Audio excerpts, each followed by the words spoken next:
Hello friends, स्वागत है आप सभी का हमारे YouTube channel AR math classes में। आज के इस वीडियो में हम द्विघात समीकरण की अंतिम प्रश्नावली 4F के बारे में पढ़ेंगे, जिसमें द्विघात समीकरणों के अनुप्रयोग के बारे में बताया गया है। अब तक आपने समीकरणों को हल करना कई विधियों से हल करना सीखा है। हम इस प्रश्नावली में वार्तिक प्रश्न आपके होंगे, उस वार्तिक प्रश्न के आधार पर जो शर्तें दी गई होंगी उससे आपको समीकरण प्राप्त होंगे। समीकरण आपको बनाने हैं, फिर समीकरण को हल करके आपको सवाल सॉल्व करने हैं या सवाल में जो पूछा गया है उसको हमें प्राप्त करना है। जैसे ये पहला एग्जाम्पल आपका है कि दो वर्गों के क्षेत्रफलों का योग 117 वर्ग मीटर, यदि उनके परिमापों का अंतर 12 मीटर हो तो दोनों वर्गों की भुजाओं को ज्ञात कीजिए। देखिए, दो वर्ग दिए गए हैं जिनके क्षेत्रफलों का योग 117 वर्ग मीटर है। दो वर्ग हैं जिनके क्षेत्रफलों का योग 117 वर्ग मीटर एवं इनके परिमापों का अंतर 12 मीटर है। तो आपसे पूछा गया है कि इनकी भुजाएं कितनी हैं, इनकी भुजाओं की माप ज्ञात करनी है। तो देखिए, बहुत सिंपल सवाल है।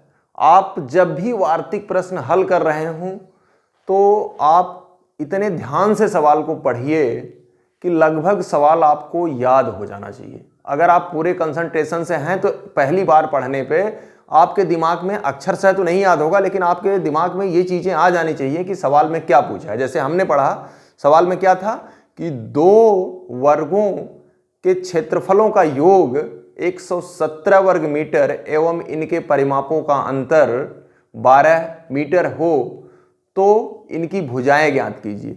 तो पहले एग्जाम्पल में किसकी बात कर रहा है? दो वर्गों की बात कर रहा है। तो आप पहले मान लेंगे, माना वर्गों की भुजाएं, दो वर्ग हैं, वर्गों की भुजाएं x और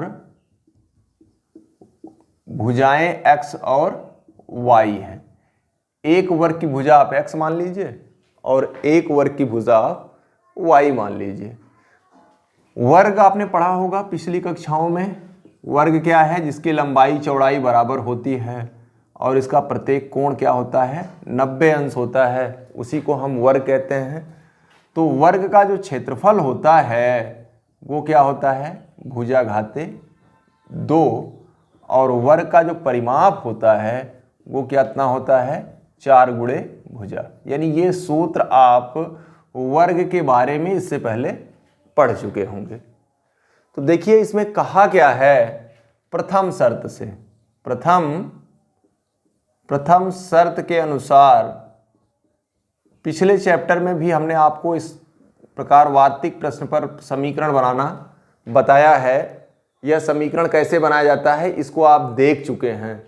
तो कह रहा है कि दोनों वर्गों के क्षेत्रफलों का, तो पहले वर्ग की भुजा x है तो क्षेत्रफल बराबर भुजा घाते 2। अगर पहले वर्ग की भुजा x है तो उसका क्षेत्रफल क्या होगा? x घाते 2। फिर दूसरे वर्ग की भुजा y है तो इसका क्षेत्रफल क्या होगा? y square. इनका योग कितना है? 117 वर्ग मीटर। इसको हम मान लेते हैं समीकरण नंबर 1। फिर द्वितीय शर्त क्या है? द्वितीय शर्त के अनुसार जो दूसरा शर्त है कि इनके परिमापों का अंतर, परिमाप क्या है? 4 गुणे भुजा। हम पहले वर्ग को बड़ा मान लेते हैं, दूसरे वर्ग को छोटा मान लेते हैं। तो पहले वर्ग का परिमाप 4x, दूसरे वर्ग का परिमाप 4y, और इनका अंतर क्या है? 12। अब 4 से आप भाग दे लीजिए तो x माइनस वाई बराबर 4 से भाग देंगे, 4 3 12, समीकरण नंबर 2। अब देखिए, आपको x square plus y square का मान मालूम है और यहाँ x माइनस वाई का मान मालूम है।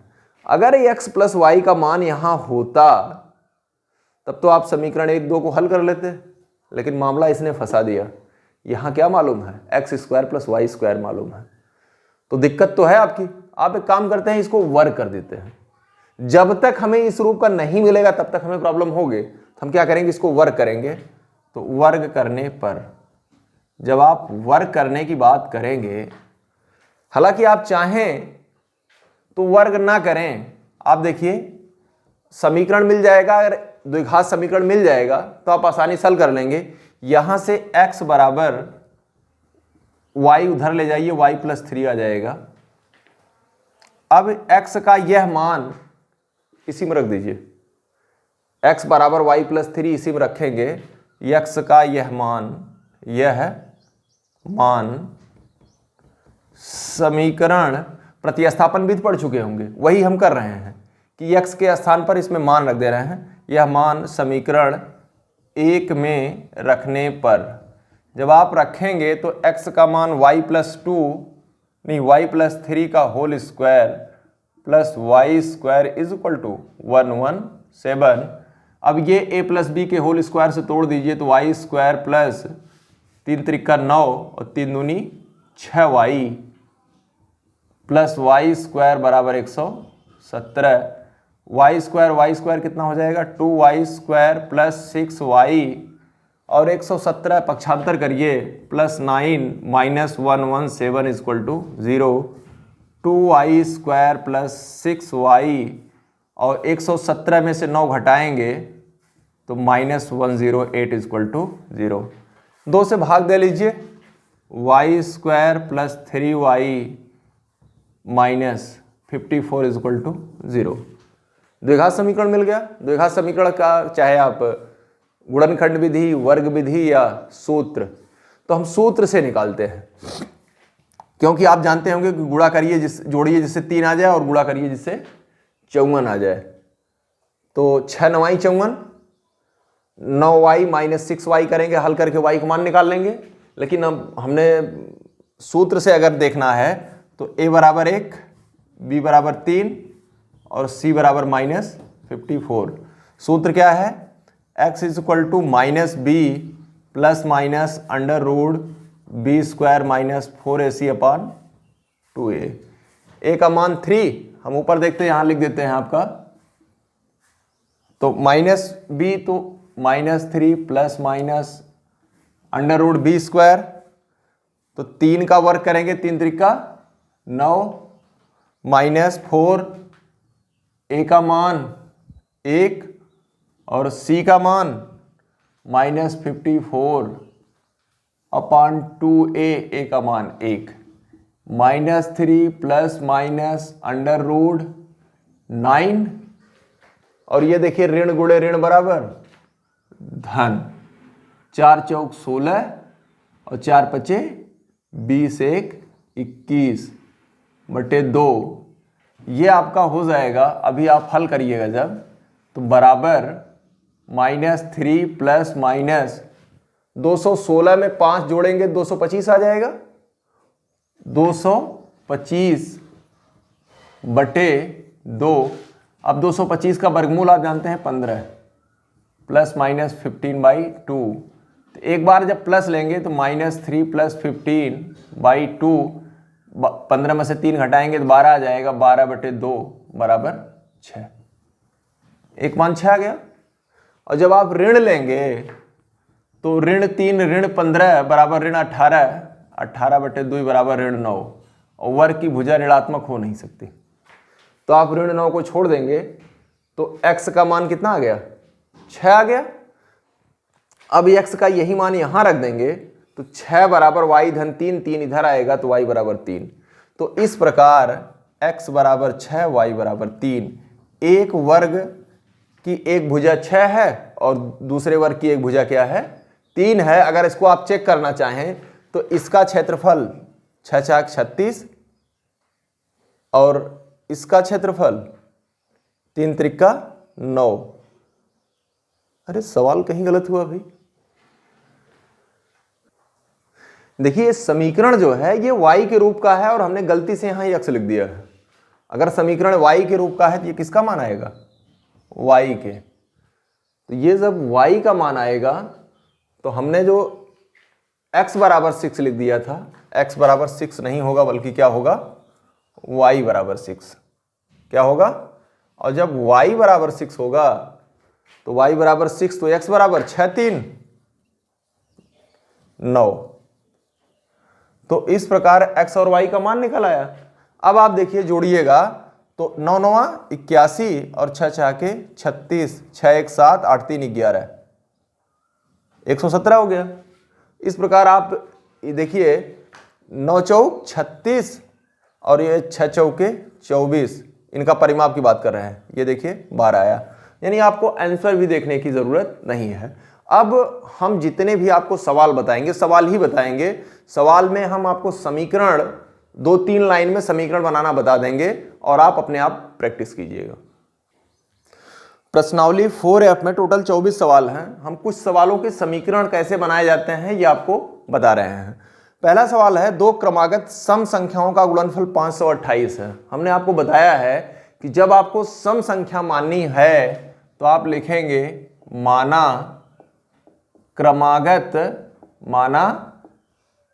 क्रमागत। अगर केवल क्रमागत रहे तब तो आप x और x+1 मांगते हैं। अगर आपका सम कहे तो 2x और 2x+2, क्योंकि सम या विषम संख्याएं दो जोड़ने पाती हैं। अगर विषम कहे तो 2x+1 और इसमें दो जोड़ेंगे 2x+3। इस प्रकार हमने आपको मानने के लिए बताया है। तो पहले सवाल में क्रमागत सम संख्या की बात की है, तो माना क्रमागत सम संख्याएं 2x और क्या 2x+2 है। ये क्रमागत दो सम संख्याएं की बात किया था। अगर आप 3 की बात करता तो 2x 2x+2 और अगले में 2 और जोड़ते 2x+4 आ जाता। इसमें कह रहा है कि इनका गुणनफल 528 है। यानी शर्त के अनुसार सवाल में आप क्या देखेंगे कि जो पूछ रहा है पहले उसी को मान लेंगे, उसकी शर्त दी होगी, शर्तों के अनुसार उसको ढाल देंगे, मतलब रख देंगे। शर्त के अनुसार कह रहा है कि इनका गुणनफल यानी 2x इंटू 2x+2, इनका गुणनफल कितना है 528। अब ये 2x का गुणा 2x में क्या जाएगा 4x² plus 4x is equal to 5 to 8, 4 से भाग दे दीजिए, x² प्लस x 4 से भाग देंगे तो ये आ जाएगा 132 या x² plus x minus 132 is equal to 0। हल कर लीजिए। एक को ऐसे दो भागों में तोड़िए कि जोड़ने पर 1 आ जाए और गुणा करने पर ऋण 132। तो संभवतः 12 गुणे 11 करेंगे तो धन 12 ऋण 11 1 आ जाएगा और 12 गुणे 11 करेंगे तो 132 आ जाएगा। ये पहला सवाल रहा। हम दूसरा सवाल भी देख लेते हैं। दूसरे सवाल में है कि दो संख्याओं का योग 20 है, उनका गुणनफल 10 है, तो उनके व्युत्क्रमों को ज्ञात कीजिए। देखिए दो संख्याएं हैं, हमने कहा दोनों संख्याओं को ज्ञात करना है, तो हमने कहा कि जो आपसे पूछे वही मान लीजिए। तो माना प्रथम संख्या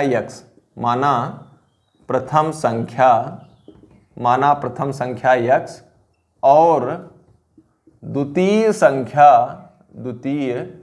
संख्या y है, यही ज्ञात करना था, तो आपने इसको मान लिया। अब ये कह रहा है शर्तों के अनुसार इनका योग यानी x plus y is equal to 20। दूसरा क्या दिया है, इनका गुणनफल x into y is equal to 10। इन संख्याओं का योगफल 20 और गुणनफल 10 है। इनके व्युत्क्रमों का योग ज्ञात कीजिए। व्युत्क्रमों का योग, व्युत्क्रम मतलब उल्टा होता है। जैसे संख्या 5 है ना, तो 5 का व्युत्क्रम क्या है, 5 का व्युत्क्रम 1/5 ये है। अब इनके व्युत्क्रम का योग यानी 1/x प्लस 1/y, इसी का मान निकालना है। तो आप लघुत्तम लेंगे, लघुत्तम x y हो जाएगा, x से भाग देंगे y बचेगा, y और फिर y से भाग देंगे x बचेगा। अब देखिए ऊपर x प्लस वाई और नीचे x plus y, x into y, x plus y का मान 20 और एक्स वाई का मान 10, 10 से करना 10 दूनी 20। तो इस प्रकार आंसर क्या आया 1/x plus 1/y is equal to 2। ये आपका आंसर है। देखिए कितना आसान सवाल है आपके लिए, कुछ भी नहीं था। हमने संख्या पूछा था, संख्या मान लिया, जो दिया था x प्लस वाई योग दिया था तो x प्लस वाई, गुणनफल दिया था तो x इंटू वाई। अब इसके बाद कहा था व्युत्क्रमों का योग बताइए, तो 1/x प्लस 1/y। आप इनको जोड़ने के लिए भिन्न को चाहे जोड़ना हो या घटाना हो, आप इनके हर बराबर करते हैं, एलसीएम लेते हैं, फिर जिनका मान आपको ज्ञात था वो मान रखिए, अगला आपका आंसर। तीसरा सवाल है किसी संख्या का वर्ग उसके 4 गुने से 12 अधिक है। तीसरे सवाल में किसी संख्या का वर्ग उसके 4 गुने से 12 अधिक है, संख्या ज्ञात कीजिए। तो संख्या ज्ञात करना था, हमने आपको बताया जो ज्ञात करना वही मान लीजिए। माना संख्या x है, माना संख्या x है।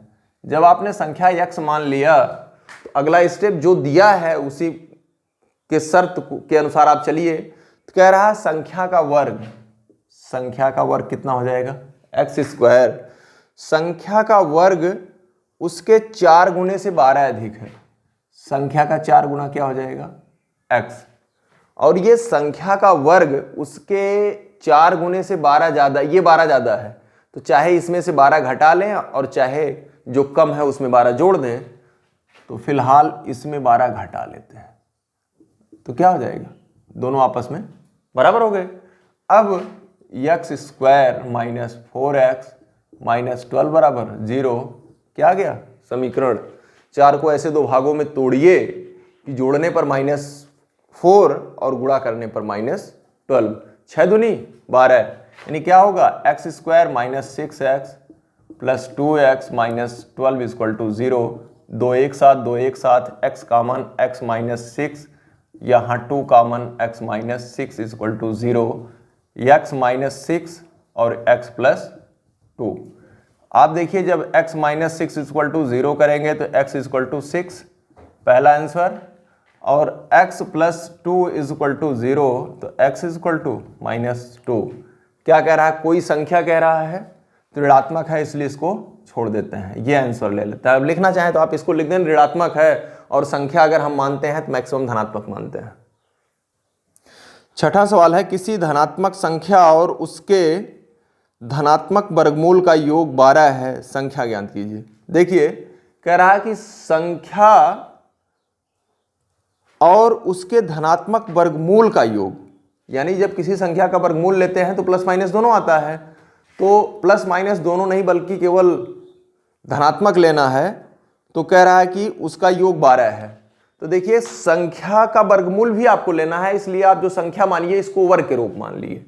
तो आप लिखेंगे माना संख्या x मत मानिए, x स्क्वायर मान लीजिए, माना संख्या x स्क्वायर है। क्यों x स्क्वायर है, उसका एक ही रीजन है कि आप x जब मानेंगे तो उसका वर्गमूल भी लिखना है तो आपको करड़े में x लिखना पड़ जाएगा, जो आपके लिए उतना सुटेबल नहीं होगा, वर्क करना पड़ेगा। इसलिए संख्या आपको माननी है तो आप x स्क्वायर मान लीजिए। फिर कह रहा है कि संख्या और संख्या का वर्गमूल x स्क्वायर का धनात्मक वर्गमूल क्या आ जाएगा x, इन दोनों का योग क्या है 12।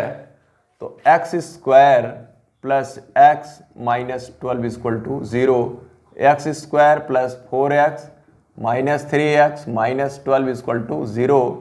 तो x कॉमन लीजिए तो x प्लस 4 माइनस 3 कॉमन लीजिए x प्लस 4 इक्वल टू 0।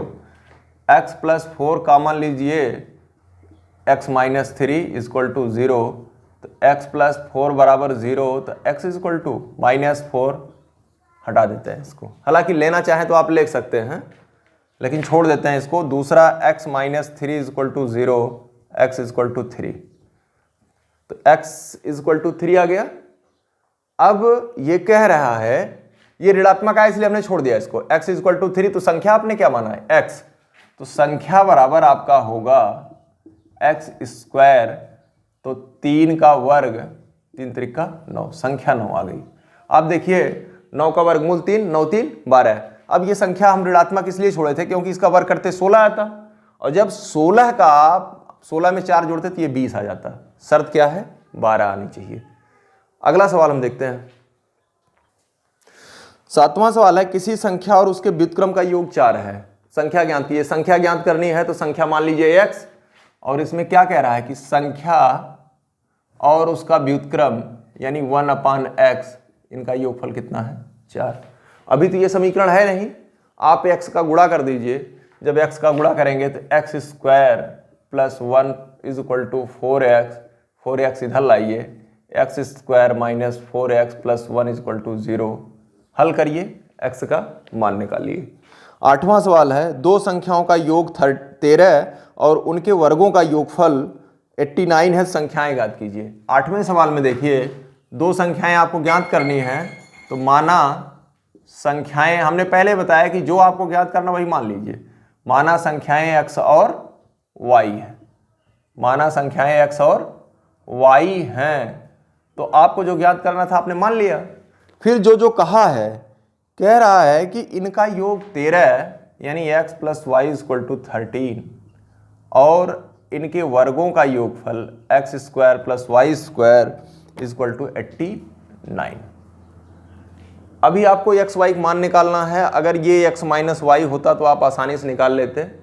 आपको कुछ नहीं करना है, यहाँ से y = 13 - x, तो y की जगह 13 - x यहाँ रख दीजिए, जैसे मैंने एक सवाल पहले बताया था। अब क्या करेंगे कि x के रूप में द्विघात आ जाएगा, हल करिए, x का मान आ जाएगा, x का मान रख दीजिए, आपको y का मान प्राप्त हो जाएगा। अगला सवाल हम देख लेते हैं। इसमें कह रहा है कि 9वें सवाल में कि किसी संख्या और उसके व्युत्क्रमों का योग 2 सही 1/2 है। एकदम इसी की तरह है, किसी संख्या, ये जैसे सवाल है 9वें सवाल में, किसी संख्या और उसके व्युत्क्रम का योग कितना कह रहा है, 2 सही 1/20, 2 सही 1/20। इसको लिखिएगा x + 1/x और ये 20 दूना 40 1 41/20। अब 20x से पूरे में गुणा कर दीजिए, क्योंकि जितना हर होता है उसका लघुत्तम लेते हैं, लघुत्तम 20x, तो क्या होगा 20x² + 20 = 41x या 20x² - 41x - 20 = 0। हल करिए और x के मान निकालिए। देखिए 13वां सवाल दिया है, उन दो क्रमागत धन विषम पूर्णांकों को ज्ञात कीजिए जिनके वर्गों का योग 290 है। 13वां सवाल है कि उन दो, क्या कहा है कि दो क्रमागत धन विषम पूर्णांक, धन विषम पूर्णांक दो क्रमागत, तो मान लीजिए पहला 2x + 1 है, इसका जो अगला क्रमागत होगा 2x + 3। माना दो क्रमागत विषम पूर्णांक 2x + 1, आप यहां लिख लेंगे, माना दो क्रमागत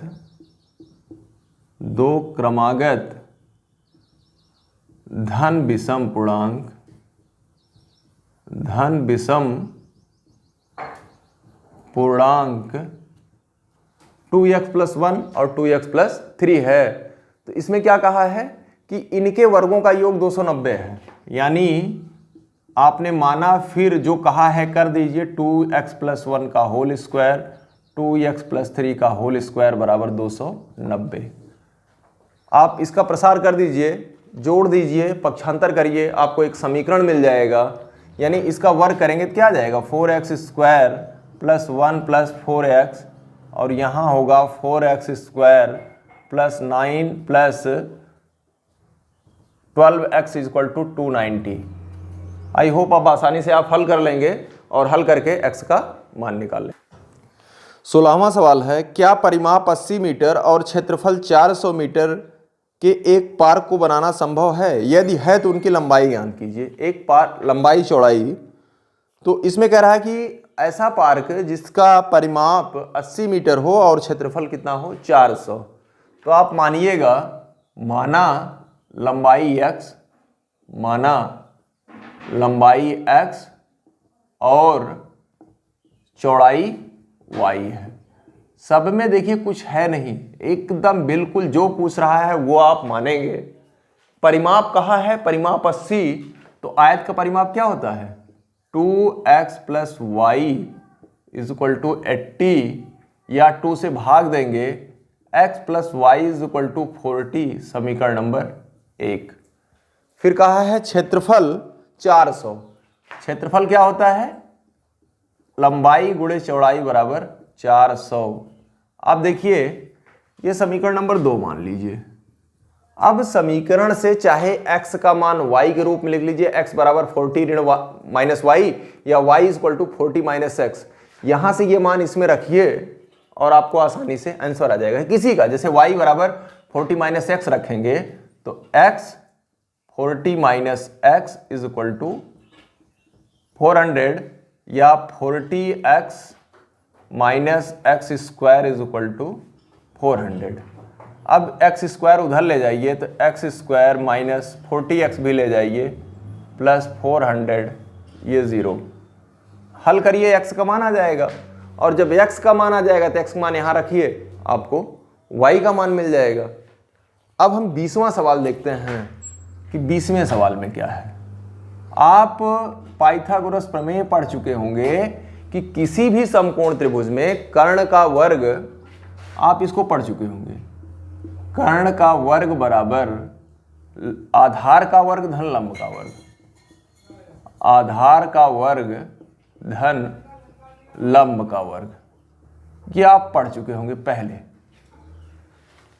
20वें सवाल में कह रहा है कि एक समकोण त्रिभुज की ऊंचाई उसके आधार से 7 कम है। ऊंचाई जो है आधार से 7 कम है, तो आप क्या मानेंगे, माना आधार x है, माना आधार x है तो ऊंचाई बराबर, आधार x है तो ऊंचाई बराबर x माइनस 7। हमने पहले बताया कि जो आपको ज्ञात करना होता आप मान लीजिए, माना आधार x है तो ऊंचाई बराबर x माइनस 7। कह रहा है यदि कर्ण 13 है, कर्ण क्या है, 13 है, तो अन्य भुजाएं ज्ञात कीजिए। यानी अब देखिए x अगर मिल जाए तो वो आधार हो जाएगा, और x का मान मालूम होगा तो यहां रख देंगे तो वो क्या हो जाएगा, ऊंचाई। और समकोण त्रिभुज में कर्ण का वर्ग बराबर आधार का वर्ग धन लंब का वर्ग, आप जानते हैं, रख दीजिए इसी में। कर्ण 13 है, 13 का वर्ग बराबर आधार कितना है, x स्क्वायर, और ये क्या होगा, x माइनस 7 का होल स्क्वायर। ये 169 is equal to x square, यहाँ x स्क्वायर 7 सत्ते 49 माइनस 7 दूनी 14x, ये a square plus b square minus 2ab का सूत्र लगाएंगे या गुणा कर लीजिए। अब देखिए आपका होगा x स्क्वायर क्या हो जाएगा, 2x स्क्वायर माइनस 14x, और ये प्लस 49 माइनस 169, ये 0 है। 0 is equal to 2x square minus 14x। अब ये देखिए 0 आ जाएगा, और ये 2 1, 2 से फिलहाल भाग दे दीजिए, x square minus 7x minus 60। हल कर लीजिए। 7 को ऐसे दो भागों में कि जोड़ने पर ऋण 7 और गुणा करने पर 60 आ जाए, तो सरल कर लीजिएगा। हल करके x का जो मान आएगा वो क्या होगा, आधार होगा, उसमें से ये घटाएंगे तो आपको आसानी से उत्तर मिल जाएगा। आप चाहें, एक रेलगाड़ी 360 किलोमीटर की दूरी एक समान चाल से तय करती है। यदि रेलगाड़ी यही दूरी 5 किलोमीटर प्रति घंटा अधिक चाल से तय करती तो 48 मिनट कम समय लगता। रेलगाड़ी की प्रारंभिक चाल ज्ञात कीजिए। रेलगाड़ी की प्रारंभिक चाल ज्ञात करनी है तो आप मानेंगे, माना रेलगाड़ी की प्रारंभिक चाल, जो ज्ञात करना वही मान लेते हैं। रेलगाड़ी की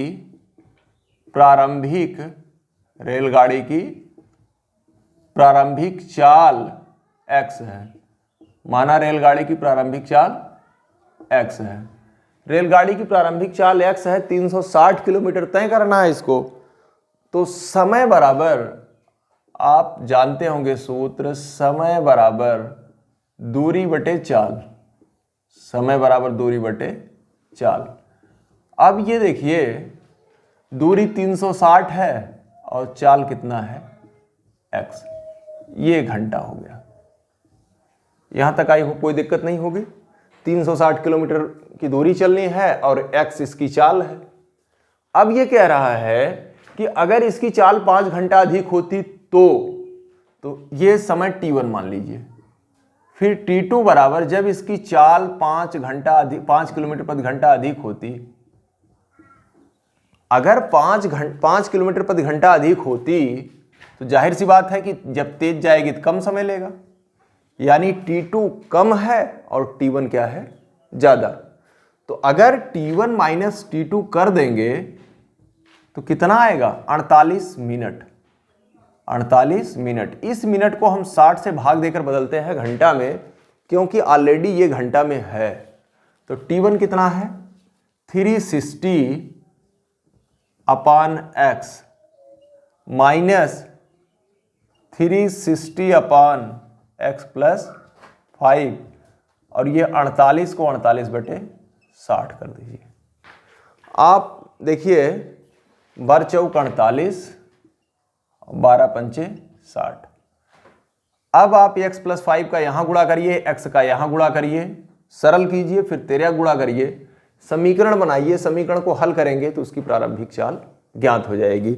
अब एक लास्ट सवाल है 24वां, उसको आप देख लीजिए और इसके बाद नेक्स्ट वीडियो में हम अगला चैप्टर शुरू करेंगे, समांतर श्रेणी बताएंगे।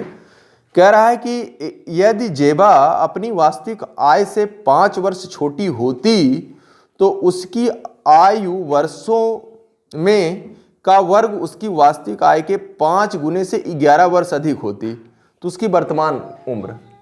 तो आप वर्तमान उम्र पूछ रहा है, तो हमने पहले बताया कि जो पूछ रहा वही मान लीजिए। माना जेबा की वर्तमान उम्र जेबा की वर्तमान उम्र, अब इसकी जो वर्तमान उम्र है वो मान लीजिए x, वर्तमान उम्र x है।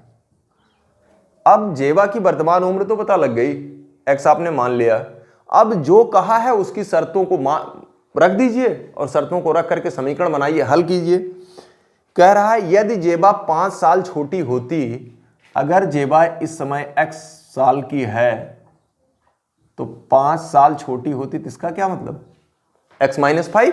अरे भाई 10 साल छोटी होती तो मतलब 10 साल पहले की बात है, तो पहले में हम घटाते हैं और बाद में क्या करते हैं, जोड़ देते हैं।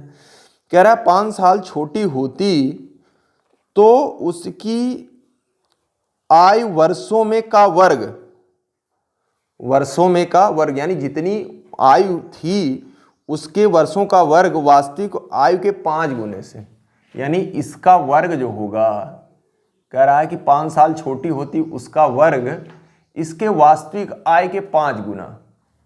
इसकी वास्तविक आय x है और इसका कितना 5 गुना, मतलब 5 से गुणा कर दीजिए। 5 उसकी वास्तविक आय के 5 गुने से 11 अधिक होती, यानी ये जो है इससे 11 ज़्यादा है, तो चाहे इधर 11 जोड़ दीजिए। ये देखिए ये ज़्यादा है इससे, तो चाहे इधर 11 जोड़ दीजिए, चाहे इधर 11 घटा लीजिए। दोनों में से एक करिए, दोनों मत करिए, फिर आप बराबर कर दीजिए। अब इसको हल करिए, एक्स स्क्वायर 5 पचे 25 ऋण 10x बराबर ये 5x धन 11। अब एक्स स्क्वायर 5x इधर लाइए, 10 पहले है, 5 और माइनस होगा, 10 5 15, 11 इधर लाइए, ऋण होगा तो धन 14 बराबर 0। हल करिए, जो आएगा वो x होगा और वही जेबा की वर्तमान उम्र होगी।